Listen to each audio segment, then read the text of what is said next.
Paano mo maaabot ang pangarap mo? Ang sarili mong paa ay di mo maitatayo. Sana dapat mamatay na lang ako kasi wala na akong kanang silbi dito sa mundo. Hindi makaligong mag-isa, hindi maka-CR na mag-isa, hindi makakaing mag-isa, at literal na walang magagawa. Pati sa paliligo ko sobrang hirap. Ito ang story ni Ramson. 34 years old, nangangarap na makalakad. Kahit ganun pa man, hindi naging hadlang sa kanya ang kanyang naging kapansanan. Dahil si Ramson ay nakatapos ng senior high school, may kaunting negosyo, at isa sa tumutulong maitaguyod ang kanyang pamilya. Ibilyara naman ako pero hindi naman ako makakalaro. Nainggit ako nang nakikita na may naglarong bilyard. Ang gusto ko malaro pero hindi naman ako makatayo. Hindi ka ba napapagod sa sitwasyon mo? Napapagod ako idol pero wala na akong magagawa kasi ito yung kapalaran na binigay sa akin ng Panginoon. Kaya hintayin ko lang yung kung saan yung pupuntahan ng buhay ko dito sa mundo.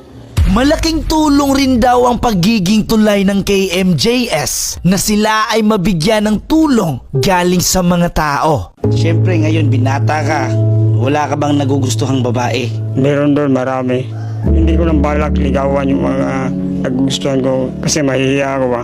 Ayaw kong mag-usa sila na kasama ako nila ba. Hirap ng mga laga ng kagaya ko ba.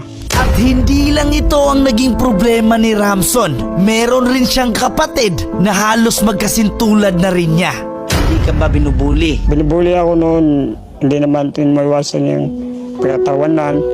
Hindi ko lang pinapansin yun kasi mas lalo pong masaktan yung puso kong. Kakaiba ang hugis ng kanyang katawan. Sabi pa niya, meron daw siyang TB of the bone. Yung spinal cord ko nagiging hugis is yung kapatid ko na babae, yung bunso namin, naging nakatulad ko na rin. Dahil hindi ito makatayo, ang naging libangan na lang ni Ramson ay ang pagpipinta at pagdodrawing.